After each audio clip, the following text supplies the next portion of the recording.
Winter Solstice 2022, what to know about the shortest day of the year. Whether the weather is wintry or not, the winter season will officially begin in the Northern Hemisphere this week on a day known as the Winter Solstice. This year the Winter Solstice will take place at 4:48 p.m. Eastern Time on Wednesday, December 21st, according to earthsky.org, marking the moment when the Earth's northern hemisphere is at its maximum tilt away from the Sun. This makes the winter solstice the day of the year with the least amount of daylight, when the Sun appears to travel its lowest arc across our sky, causing long, lanky shadows at noon. After the winter solstice, the daylight will gradually increase for the next 6 months until the summer solstice.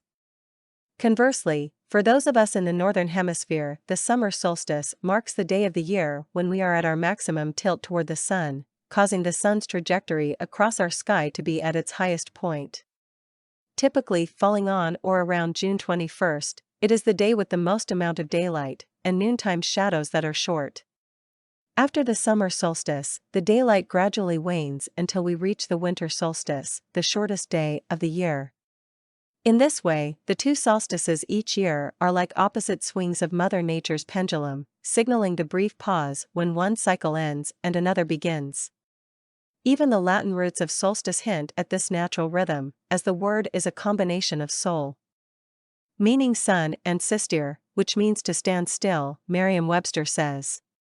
Because the sun played such an important role in early humanity's timekeeping and spiritual traditions, many cultures held festivals and celebrations in honor of the winter solstice.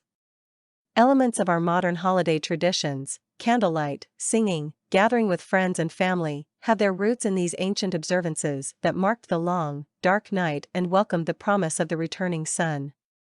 For example, according to the Farmer's Almanac, in ancient Rome the winter solstice was celebrated as part of the Saturnalia festival that included banquets, gift-giving and general merriment in honor of the Roman god of time, Saturn.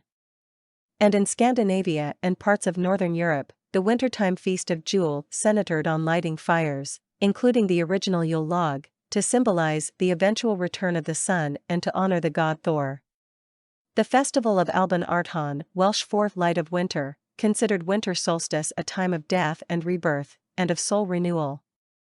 The prehistoric monument Newgrange in Ireland, built around 3200 BCE, was associated with this celebration and has features that align with the sun on mornings around the winter solstice. However you choose to mark this day, know that the days will be getting just a little bit brighter from here on out until summer.